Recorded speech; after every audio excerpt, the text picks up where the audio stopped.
Hello everyone, welcome to teachers Mantra. मैं हूं कविता राजपूत और हम डिस्कस कर रहे हैं साइंस के प्रैक्टिस सेट। आज जो हमारा प्रैक्टिस सेट होने जा रहा है वो है 4th नंबर का। ठीक है, 4th नंबर का प्रैक्टिस सेट आज हम डिस्कस करेंगे। और इससे पहले वाले प्रैक्टिस सेट जिस स्टूडेंट ने नहीं देखे हैं वो भी उनको देख सकते हैं। कहाँ पर? टीचर्स मंत्रा यूट्यूब चैनल पर। तो बढ़ते हैं प्रश्न की ओर। पहला प्रश्न क्या कहता है? देखिए, आप लोगों के सामने पहला प्रश्न है कि सामान्यतः ट्यूबलाइट में कौन सी गैस होती है? किसमें पूछा है? ट्यूबलाइट में। ऑप्शन है आप लोगों के सामने, आर्गन के साथ sodium vapour, option B neon के साथ sodium vapour, option C argon के साथ मर्क्यूरी, ये मयूरी नहीं होगा, मर्क्यूरी होगा। ठीक है, आप इसको करेक्ट कर सकते हैं, हाँ मर्क्यूरी वेपर। और ऑप्शन डी है नियोन के साथ मर्क्यूरी वेपर। तो देखिए, ट्यूबलाइट की बात होगी तो उसमें जो गैस भरी होती है वो होती है आपका ऑप्शन नंबर सी, यानी कि आर्गन के साथ मर्क्यूरी वेपर। ठीक है, अगर हम बात करें आर्गन की तो देखिए, आर्गन को डिनोट करते हैं हम AR से। ठीक है, ये क्या है? ये एक निष्क्रिय गैस होती है। कैसी गैस होती है? निष्क्रिय गैस होती है। कौन होती है? आर्गन। ठीक है, अगर मैं इसके परमाणु संख्या की बात करूं, आर्गन की जो परमाणु संख्या होती है वो होती है 18। ठीक है, आर्गन। और ये क्या है? मरकरी वेपर है ना, यानी कि पारा बाष्प। मरकरी के बारे में भी हमने काफी सारी चीजें डिस्कस की थी, है ना। मरकरी जिसे हम क्या बोलते हैं? पारा बोलते हैं, Hg से डिनोट करते हैं, है ना। पारा Hg से हमने डिनोट करके बताया था इसको। और क्या बताया था इसके बारे में? इंपॉर्टेंट फैक्ट कि कैसी धातु होती है? तरल अवस्था में, कमरे के तापमान पर तरल अवस्था में। तो यहाँ पर क्या है? मरकरी वेपर है। ठीक है, यानी कि पारे की बाष्प। तो ट्यूबलाइट में जो गैस भरी होती है वो होती है ऑप्शन नंबर सी, आपका बिल्कुल करेक्ट हो जाएगा, आर्गन के साथ मर्क्यूरी वेपर।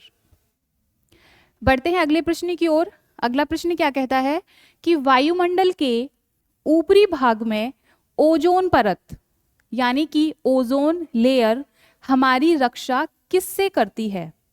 ठीक है, हमारे वातावरण में, वायुमंडल में कई सारी परतें होती हैं, उनमें से एक है ओजोन परत होती है। ठीक है, किस में होती है? वायुमंडल में। अच्छा देखिए, उसके ऑप्शन है कि वो हमारी किससे रक्षा करती है। ऑप्शन ए है दृश्य विकिरण से, ऑप्शन बी होगी अवरक्त किरणों से, ऑप्शन सी परावैगिनी विकिरण से, या फिर ऑप्शन डी होगी अंतरिक्ष किरणों से। तो देखिए, अगर मैं बात करूं ओजोन की, सबसे पहले बात करते हैं ओजोन के बारे में। तो ओजोन को जो फॉर्मूला होता है वो होता है O3। क्या होता है? O3। और इसके बारे में कुछ फैक्ट लिख लेते हैं। तो देखिए, ओजोन का फॉर्मूला होता है O3 और ये एक कैसी? नीले रंग की कैसी? ये विस्फोटक गैस होती है, विस्फोटक गैस। ठीक है, और इसमें एक गंध आती है। क्वेश्चन एक बार पूछा गया था कि मछली जैसी गंध किस गैस से आती है, तो आपको पता होना चाहिए ओजोन से। तो इसमें कैसी आती है गंध? कैसी होती है? मछली की तरह गंध, मछली की गंध। और क्या करती है ओजोन? ओजोन जो होती है ये वनस्पतियों के रंग भी उड़ा देती है, यानी कि ये एक विरंजन की तरह भी कार्य करती है। और देखिए, एक क्वेश्चन और बनता है आपका जीएस में से बन सकता है कि ओजोन दिवस कब मनाया जाता है? ओजोन से रिलेटेड एक क्वेश्चन और, ओजोन दिवस यानी कि ओजोन डे कब मनाया जाता है? ये मनाया जाता है 16 सितंबर को, यानी कि 16 सितंबर को। ठीक है, तो ये जो ओजोन O3 होती है ये रक्षा करती है किससे? परावैगिनी विकिरण से। क्योंकि जो परावैंगनी विकिरण होता है ये कई सारी डिजीज के लिए रिस्पॉन्सिबल होता है। जैसे कि अगर ये परावैंगनी किरणें मनुष्य की स्किन पर डायरेक्टली आए तो क्या होगा, स्किन कैंसर। कौन सा, त्वचा कैंसर। तो ये क्या होती है, हार्मफुल होती हैं। ठीक है, तो ये ओजोन परत जो होती है वो किससे रक्षा करती है हमारी, ये परावैंगनी किरणों को वायुमंडल में सीधे आने से रोकती है। ठीक है, ओजोन के बारे में हमने थोड़ी सी बातें डिस्कस की। इसका फॉर्मूला होता है O3। ठीक है, बढ़ते हैं अगले प्रश्न की ओर। अगला प्रश्न है, जंग रहित लोहा बनाने में प्रयुक्त होने वाली महत्वपूर्ण धातु कौन सी है। ठीक है, लोहा जिस पर अक्सर आप खुले में छोड़ देते हैं तो ऑक्सीजन और वायु की नमी से क्या बन जाता है, पानी और ऑक्सीजन से क्या करता है, वो जंग बना लेता है। ठीक है, उस पर जंग आ जाती है। तो इसमें बोला है कि जंग रहित लोहा बनाने के लिए कौन सी धातु उपयुक्त है। ऑप्शन ए है aluminium, option B carbon, option C chromium, या फिर ऑप्शन डी है टिन। ठीक है, तो जब भी लोहे को जंग रहित बनाने की बात होगी तो हम धातु का यूज करते हैं क्रोमियम का। कौन सी धातु, क्रोमियम, जिसको डिनोट करते हैं Cr से। किसे डिनोट करते हैं, Cr से। अच्छा, एल्यूमिनियम की अगर हम बात करें, किसकी, एल्यूमिनियम की, तो एल्यूमिनियम को डिनोट किया जाता है Al से। किससे, Al से। एल्यूमिनियम के बारे में कुछ बात कि ये कैसी होती है। सबसे पहले तो ये एक चमकदार और सफेद रंग की धातु होती है। चमकदार होती है, सफेद रंग की, और कैसी, अचुंबकत्व, यानी कि इसमें चुंबक का गुण नहीं होता।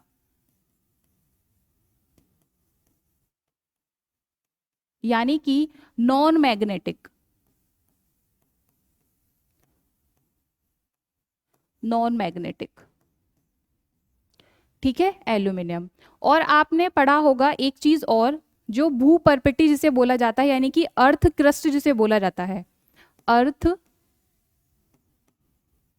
क्रस्ट जिसे हिंदी में भूपर्पटी के नाम से बोला जाता है, उसमें अर्थ क्रस्ट में ये किसके बाद, ऑक्सीजन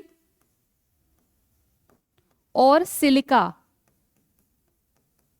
सिलिका के बाद तीसरे नंबर का सर्वाधिक मात्रा में पाया जाने वाला तत्व होता है, क्या होता है, एल्यूमिनियम। ठीक है, ये इंपॉर्टेंट फैक्ट हमने एल्यूमिनियम से डिस्कस किए। इसका जो ऑप्शन था कि जंग रहित लोहा बनाने के लिए धातु यूज होती है क्रोमियम, ये तो इसका राइट ऑप्शन है।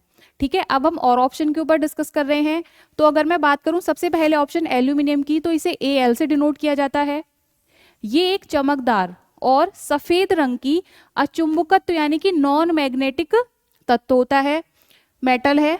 ठीक है, और ये अर्थ क्रस्ट में ऑक्सीजन और सिलिका के बाद तीसरे नंबर का सर्वाधिक मात्रा में पाया जाने वाला तत्व होता है। ठीक है, अब देखिए कार्बन, इसके बारे में तो आप सभी जानते हैं, कार्बन जिसको डिनोट करते हैं C से। ठीक है, इसका परमाणु क्रमांक, अगर मैं इसके परमाणु क्रमांक की बात करूं तो वो कितना होता है, वो होता है 6। परमाणु क्रमांक क्या होता है इसका, 6।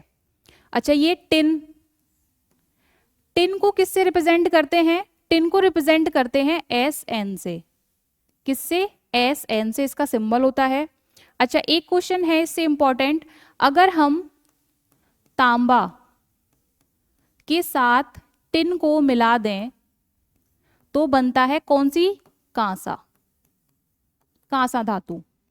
ठीक है, किसके साथ, तांबे के साथ अगर टिन को मिला देते हैं तो कौन सी धातु बन जाती है, कांसा। ठीक है, एल्यूमिनियम, कार्बन, क्रोमियम और टिन, तो इसमें जो हमारा राइट ऑप्शन था वो होगा क्रोमियम। और कार्बन के बारे में और क्या फैक्ट होते हैं, देखिए कार्बन के काफी सारे एलोट्रोप भी पूछे जाते हैं, जैसे कि आपका ग्रेफाइट होता है ना, और डायमंड होता है। कार्बन क्या है, ये सर्वाधिक, कार्बन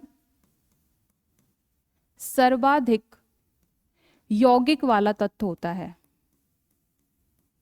कैसा, सर्वाधिक यौगिक वाला कार्बन। ठीक है, बढ़ते हैं अगले प्रश्न की ओर। अगला प्रश्न है, निम्नलिखित में से क्या जल से हल्का होता है? जल से भी हल्का। ऑप्शन है आपके सामने, aluminium, option B sodium, option C magnesium, या फिर ऑप्शन डी मैग्नीज। तो देखिए, जल से हल्का, आपके सामने ये क्वेश्चन जो है वो कई तरीके से पूछा जा सकता है। तो आपको पहले तो बेसिकली वो पता होना चाहिए वो कौन कौन से होते हैं। देखिए, यहाँ पर आपके सामने सोडियम गिवन है, इसकी जगह पर लिथियम भी गिवन हो सकता है, लिथियम, या फिर सोडियम, और एक और है पोटेशियम। ठीक है, इन तीनों में से ही ऑप्शन बनेगा। कभी ये तीनों ऑप्शन साथ में नहीं दिए गए होंगे, तो सोडियम के साथ साथ आप लिथियम और पोटेशियम को भी याद रखें, जो किससे होते हैं? जल से हल्के। ठीक है, तीनों ऑप्शन हो सकते हैं, बट ये तीनों कभी साथ में नहीं होंगे। जैसे यहाँ पर गिवन है, देखिए सोडियम दिया हुआ है लेकिन पोटेशियम और लिथियम नहीं दिए गए हैं, तो क्या होता है? सोडियम जल से हल्का होता है। मैग्नीशियम, इसको डिनोट करते हैं Mg से, और मैग्नीज को डिनोट करते हैं Mn से। एल्यूमिनियम के बारे में भी हमने आपको पिछले क्वेश्चन में ही डिटेल्स दिए थे। ठीक है, तो जल से जो हल्का होता है वो क्या होता है?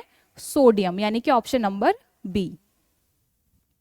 अगला प्रश्न देखिए, स्वर्णकारों द्वारा प्रयोग में आने वाले एक्वारेजिया निम्नलिखित में से किसको मिलाकर बनाया जाता है? एक्वारेजिया, इसको एक और अन्य नाम से भी जाना जाता है, जो से बोला जाता है शाही पानी। ठीक है, ये क्या होता है? इसको बेसिकली यूज करते हैं स्वर्णकार, यानी कि जो गोल्ड स्मिथ होते हैं, वो क्या करते हैं, इस मिश्रण में, इस एक्वारेजिया में, कहते हैं ना कुछ लोग कि आपको ज्वेलरी क्लीन करानी है, जैसे कि सोने की कोई जेवर होते हैं या फिर आपके चांदी के होते हैं, उनको क्लीन कराते हैं। तो वो क्या करते हैं, सुनार जो स्वर्णकार होते हैं, वो इस एक्वारेजिया में उन आभूषणों को डिप कराते हैं। तो उससे क्या होता है ना कि उसमें इतनी पावर होती है कि वो जो गोल्ड होता है ना, सोना, उसको भी घोल सकता है, इसमें सोना घुल जाता है।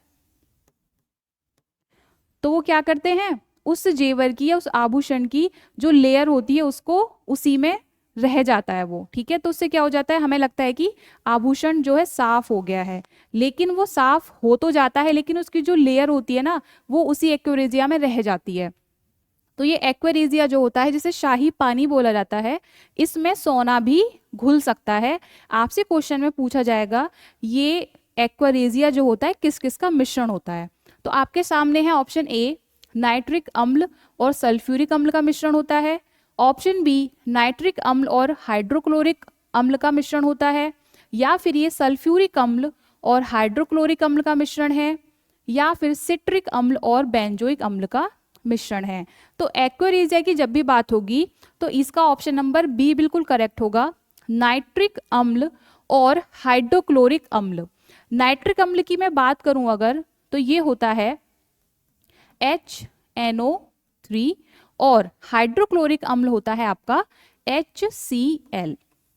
ये तो हो गया कि इस एक्वेरिजिया में ये दो चीजें मिली हुई होती हैं। एक क्वेश्चन ये भी बन सकता है कि ये किस अनुपात में मिले होते हैं, तो आपको इनका अनुपात भी पता होना चाहिए।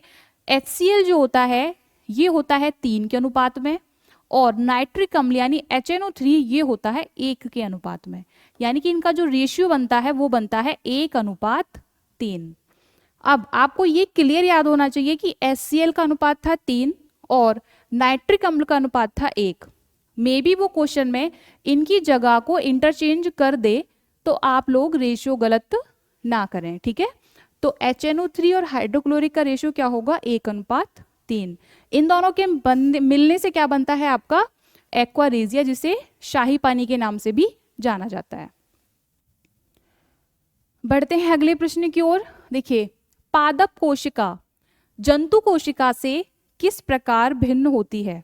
ऑप्शंस हैं आपके, माइटोकॉन्ड्रिया, कोशिका भित्ति, ऑप्शन सी जीव हत्या की उपस्थिति, या फिर ऑप्शन डी है कोशिका केंद्रक। तो देखिए, पादप कोशिका जंतु कोशिका से भिन्न होती है किसके आधार पर? कोशिका भित्ति के आधार पर। कोशिका भित्ति के आधार पर, जिसे बोलते हैं हम सेल वॉल। ये किस में पाई जाती है? ये पाई जाती है पादप कोशिकाओं में, पादप कोशिका में। ये किसकी बनी होती है? ये बनी होती है सेलुलोज की।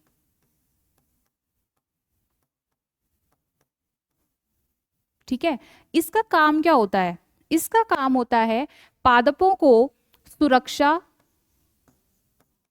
और आकार प्रदान करना।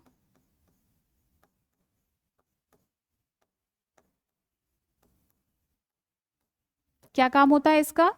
कोशिका भित्ति का यानी कि सेल वॉल का, इसका काम होता है सुरक्षा और आकार प्रदान करना। किसको? पादपों को। और ये सेलुलोज की बनी होती है। ठीक है, तो पादप कोशिका जो होती है वो जंतु कोशिका से जिस आधार पर भिन्न होती है वो होती है कोशिका भित्ति, यानी कि आपकी सेल वॉल। बढ़ते हैं अगले प्रश्न की ओर। देखिए, क्वेश्चन है मानव शरीर में पाचन का अधिकांश भाग किस अंग में संपन्न होता है? किसका? मानव शरीर का। मानव शरीर में पाचन का अधिकांश भाग किस में संपन्न होता है? Option A pancreas, option B बड़ी आंत, ऑप्शन सी छोटी आंत, या फिर ऑप्शन डी है आमाशय। तो देखिए, पाचन की बात होगी तो इसका सर्वाधिक भाग जो संपन्न होता है वो होता है छोटी आंत में, है ना? किसमें? छोटी आंत। इसे बोलते हैं इंग्लिश में स्मॉल इंटेस्टाइन। ठीक है, स्मॉल इंटेस्टाइन। यहां पर क्या होता है? सबसे पहले तो हम इसके बारे में बात करें तो ये 6 मीटर लॉन्ग होती है, यानी कि 6 मीटर लंबी होती है। और यहां पर क्या होता है? फाइनल डाइजेशन होता है फूड का। ठीक है, फाइनल डाइजेशन होगा। और यहां पर मैक्सिमम एब्जॉर्प्शन होता है, यानी कि सर्वाधिक अपशोषण होता है। ठीक है, कहां पर? छोटी आंत पर, यानी कि स्मॉल इंटेस्टाइन में। ठीक है, तो इसमें मानव शरीर में पाचन का सर्वाधिक भाग यानी अधिकांश भाग कहां पर सफल होता है, संपन्न होता है? वो होता है छोटी आंत के अंदर। अच्छा, इसके रेस्ट ऑप्शन के बारे में पढ़ते हैं थोड़ा सा। देखिए, पहला ऑप्शन है पैंक्रियाज यानी कि अग्नाशय। इसके बारे में थोड़ा डिस्कस करते हैं कि ये जो अग्नाशय होता है ये क्या करता है? ये करता है अग्नाशयी रस का श्रावण। ये अग्नाशयी रस का श्रावण करता है और इससे एक एंजाइम निकलता है। कौन सा? ट्रिप्सिन। ट्रिप्सिन एंजाइम जो क्या करता है? ये ट्रिप्सिन एंजाइम जो होता है ये प्रोटीन को किस में बदलता है? किस में चेंज करता है? अमीनो अम्ल में, यानी कि अमीनो एसिड में।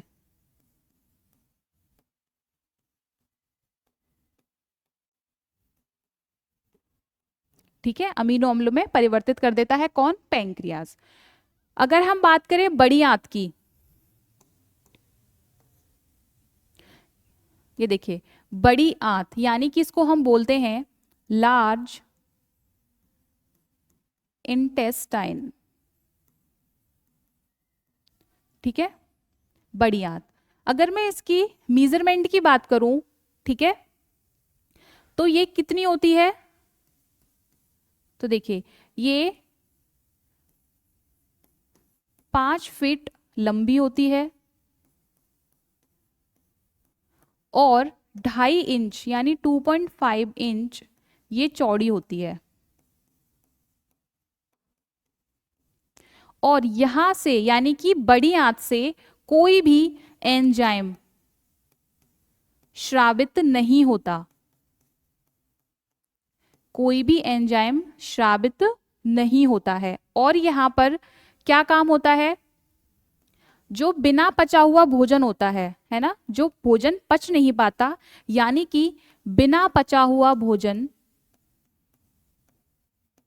बिना पचा भोजन कुछ समय के लिए, कुछ समय के लिए संग्रहित रहता है या संचित रहता है। किसमें? बड़ी आंत में। बड़ी आंत क्या है? ये 5 फीट लंबी होती है और 2.5 इंच चौड़ी होती है। इसमें कोई भी एंजाइम स्रावित नहीं होता है और यहाँ पर बिना पचा हुआ भोजन कुछ समय के लिए संचित रहता है। ठीक है, अगर हम बात करें आमाशय की, यानी कि स्टमक जिसको बोला जाता है, ये क्या करता है? देखिए आमाशय जो होता है, स्टमक होता है, ये सबसे पहले तो हम कहें प्रोटीन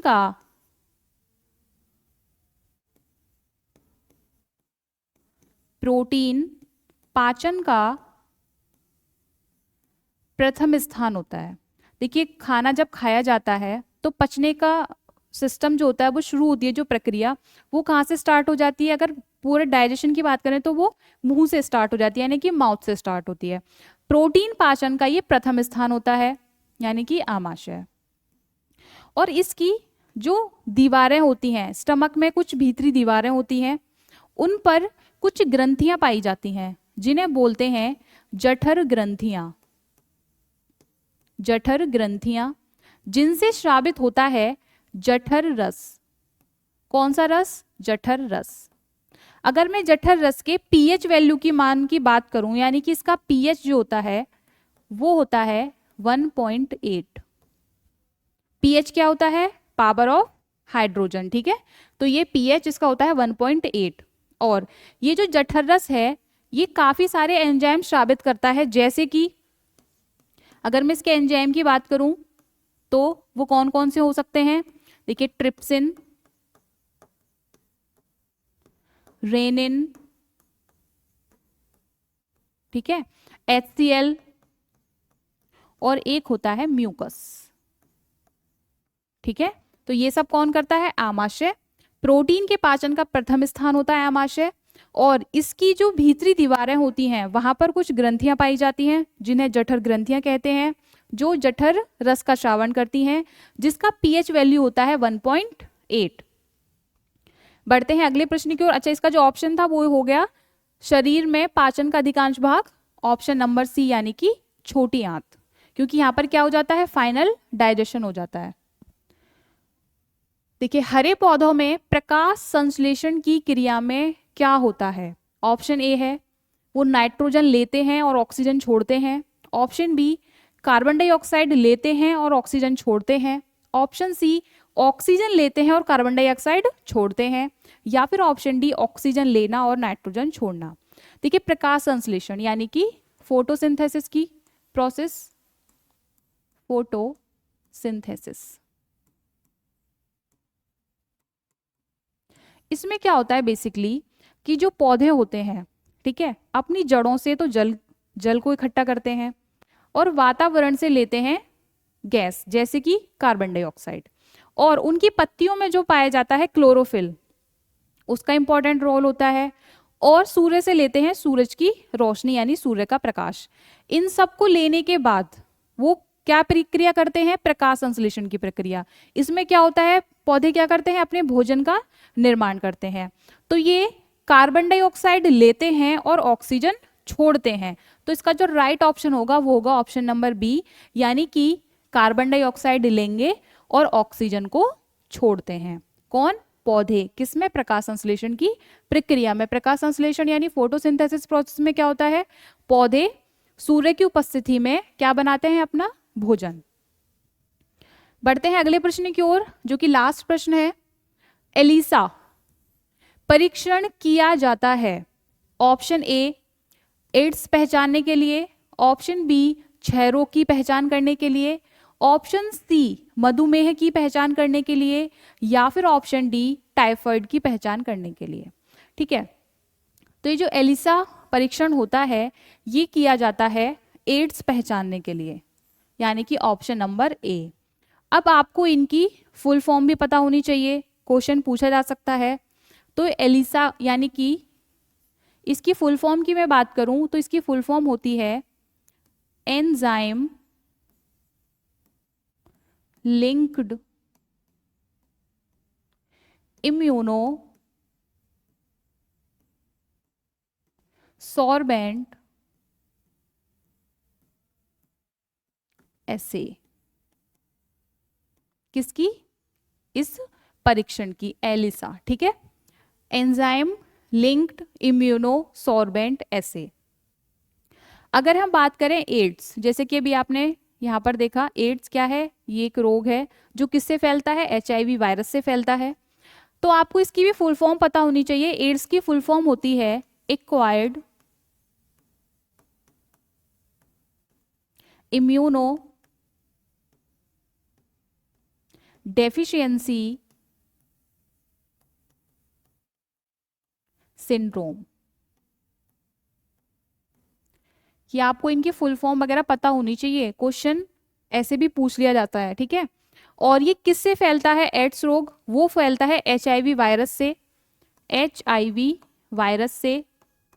इसकी भी आपको फुल फॉर्म पता होनी चाहिए। HIV की फुल फॉर्म होती है ह्यूमन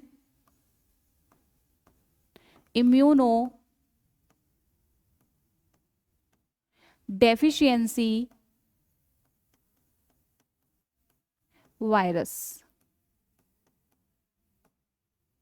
ठीक है, एलिसा परीक्षण किया जाता है एड्स पहचानने के लिए। हमने एलिसा की फुल फॉर्म भी देखी, एंजाइम लिंक्ड इम्यूनो सॉर्बेंट ऐसे। एड्स के बारे में हमने बात की, इसकी फुल फॉर्म होती है एक्वायर्ड इम्यूनो डेफिशिएंसी सिंड्रोम।